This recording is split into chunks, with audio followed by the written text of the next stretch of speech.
நேற்று தென்மேற்கு வங்கக்கடல் பகுதியில் நிலை கொண்டிருந்த காற்றழுத்த தாழ்வு மண்டலம் இன்று காலை அந்த காற்றழுத்த தாழ்வு மண்டலமாக டீப் டிப்ரெஷனாக வலுப்பெற்றுள்ளது. இது தொடர்ந்து நாளை மேற்கு வடமேற்கு திசையில் நகர்ந்து நாளை புயலாக வலுப்பெறக்கூடும். அதனைத் தொடர்ந்து தமிழக கடற்கரை பகுதியை நோக்கி நகரக்கூடும். இதன் காரணமாக தமிழக கடலோர பகுதிகளில் மழை தொடரக்கூடும்.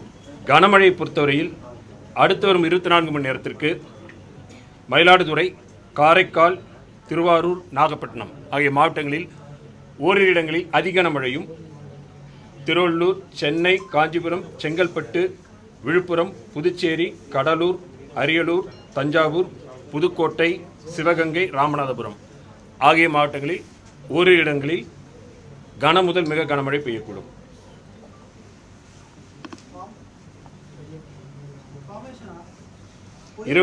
தேதி புதுச்சேரி, கடலூர், மயிலாடுதுறை ஆகிய மாவட்டங்களில் ஓரிரு இடங்களில் அதிக கனமழையும், திருவள்ளூர் தொடங்கி புதுக்கோட்டை வரையிலான வடகடலோர மாவட்டங்களில் ஓரிரு இடங்களில் கன முதல் மிக கனமழை பெய்யக்கூடும். 28ஆம் தேதி திருவள்ளூர், சென்னை, காஞ்சிபுரம், செங்கல்பட்டு, விழுப்புரம் மாவட்டங்களில் ஓரிரு இடங்களில் கன முதல் மிக கனமழையும், திருவண்ணாமலை, கள்ளக்குறிச்சி, கடலூர் மாவட்டங்களில் ஓரிரு இடங்களில் கனமழைக்கும் வாய்ப்புள்ளது. 29ஆம் தேதி திருவள்ளூர், சென்னை, காஞ்சிபுரம், செங்கல்பட்டு மாவட்டங்களில் ஓரிரு இடங்களில் கனமழைக்கான வாய்ப்புள்ளது. மீனவர்களுக்கான எச்சரிக்கையை பொறுத்தவரையில் 30ஆம் தேதி வரை மீனவர்கள் குமரிக்கடல், மன்னார் வளைகுடா, தமிழக கடற்கரை ஒட்டியுள்ள பகுதிகள், மத்திய மேற்கு வங்கக்கடல் மற்றும் தென்மேற்கு வங்கக்கடல் பகுதிகளில் சூறாவளி காற்று வீசக்கூடும் என்பதால் இந்த பகுதிகளுக்கு செல்ல வேண்டாம் என்று அறிவுறுத்தப்படுகிறார்கள். 27ஆம் தேதியும் 28ஆம் தேதியும் தென்மேற்கு வங்கக்கடல் மற்றும் அதனை ஒட்டியுள்ள மத்திய மேற்கு வங்கக்கடல் பகுதிகளில் காற்றின் வேகம் மணிக்கு 60 முதல் 80 கிலோமீட்டர் வேகத்தில், அவ்வப்பொழுது 90 கிலோமீட்டர் வேகத்தில் வீசக்கூடும். தரைக்காற்றை பொறுத்தவரையில் நாளையும் நாளை மறுநாளும் தமிழக கடற்கரை ஒட்டியுள்ள பகுதிகளில் தரைக்காற்றானது மணிக்கு 40 முதல் 50 கிலோமீட்டர் வேகத்தில் வீசக்கூடும். ஆழ்கடலில் இருக்கின்ற மீனவர்கள் கரைக்கு திரும்புமாறு அறிவுறுத்தப்படுகிறார்கள். வடகிழக்கு பருவமழை பொறுத்தவரையில் தமிழகம், புதுவை, காரைக்கால் பகுதிகளில் பதிவான மழையின் அளவு 328 மில்லிமீட்டர் கடந்த அக்டோபர் 1 முதல் இன்று வரையான காலகட்டத்தில்.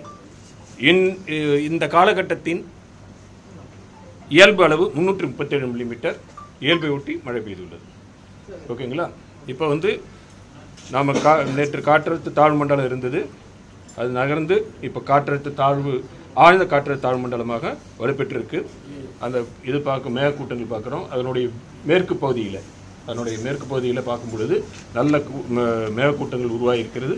கிழக்கு பகுதியிலிருந்து காற்று அதுக்கு மேகக்கூட்டம் ஃபீடர் போயிட்டுருக்கு. ஃபீடர் பாயிண்ட்ஸில் நமக்கு இது போயிட்டுருக்கு சிஸ்டத்துக்கு. இதெல்லாம் இருக்கக்கூடிய சூழ்நிலையில் இன்னும் ஃபர்தராக நம்ம புயலாக எதிர்பார்க்கிறோம். அது கரைக்கு இணையாக இன்னும் அதனுடைய லேண்ட்ஃபால் இதெல்லாம் இன்னும் கணிக்கப்படவில்லை.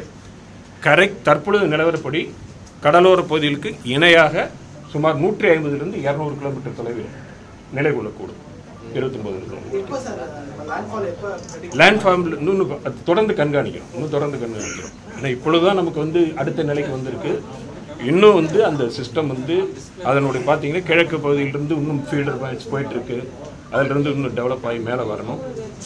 தொடர்ந்து கண்காணித்து தெரிவிக்கப்படும். தற்பொழுது நிலவரப்படி நமக்கு பெரும்பாலும் வடமேற்கு திசையில் கரைக்கு இணையாக ஒரு 150 200 கிலோமீட்டர் தொலைவில். அதனால் அது மையப்பகுதி. ஆனால் மழையும் காற்றும் நம்ம எதிர்பார்க்கிறோம். அதாவது டெல்டாக்கு நோக்கின்னு இல்லை, தமிழக கடற்கரையை நோக்கி நகரும். அதில் சிஸ்டம் பேரலாக போகுது. ஸ்ரீலங்கா எது ஆமாம். அதுக்கப்புறம் நமக்கு உள்ளே வரும் க்ளவுடு. இந்த சிஸ்டத்துடைய சென்டர் இப்போவும் நம்ம பார்க்குறோம் இலங்கை அந்த பகுதியில் தான் இருக்குது. நமக்கு பார்க்கும் பொழுது கூட ஆனால் அதுக்கான ஃபீட்பேக்ஸ் போகும் இல்லையா? நாகப்பட்டினத்துலேருந்து 590 கிலோமீட்டர், அதே மாதிரி புதுச்சேரியிலிருந்து 710 கிலோமீட்டர், சென்னையிலிருந்து 800 கிலோமீட்டர். அது மையப்பகுதி. ஆனால் அதற்கான மேகக்கூட்டங்கள் செல்வதும் அந்த பகுதிகளும் இருக்கிறதும் உங்களுக்கு இதுவாக இருக்குது. அதை தவிர்த்து பார்த்தோம்னா நம்ம சிஸ்டத்தில் இப்போது கடலுடைய வெப்பநிலை சீ சர்ஃபேஸ் டெம்பரேச்சர்னு சொல்லக்கூடியது நல்ல ஒரு 28 டிகிரிலேருந்து இருந்தால் அது ஒரு சாதகமான நிலை. மேலும் காற்று நேற்று சொன்ன மாதிரி கீழே குவிதல் மேலே விரிவடைதல் ரெண்டுமே பார்த்தோம்னா நல்லா இப்போ கீழே குவிதல் கிட்டத்தட்ட நல்ல நிறைய இருக்கக்கூடிய அளவில் பார்க்குறோம்.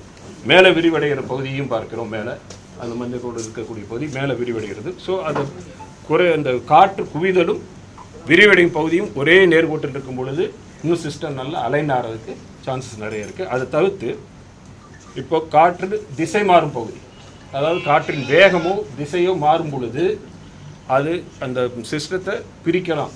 அப்படி அது அதிகமாக இருந்து பிரித்து போகும், சிதறி போகும். ஆனால் சிதறி போவதற்கான வாய்ப்பு சற்று குறைவாக இருக்குது. இப்போ பார்த்தீங்கன்னா அந்த க்ரீன் கலர் இருக்கக்கூடிய வேல்யூவில் 5 to 10 அது ஃபேவரபிள் கண்டிஷன் பாங்க, அந்த ஃபேவரபிள் கண்டிஷனில் இருக்குது.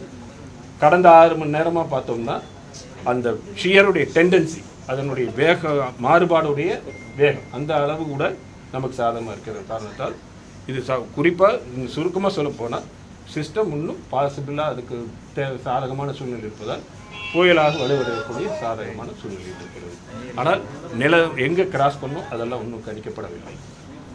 அது மையப்பகுதியாக இருந்தாலும் கரையை ஒட்டி இருக்கின்ற பொழுது வரக்கூடிய காற்றுடைய வேகம், மழையோட அளவு எல்லாம்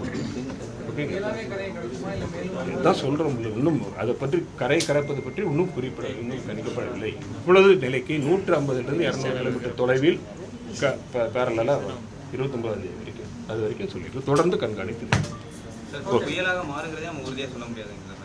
புயலாக மாறுது. அது கொடுத்துருக்கும், புயலாக மாறுது, அது கொடுக்கும். கரையை கிடைக்கிறது தான். ஓகே,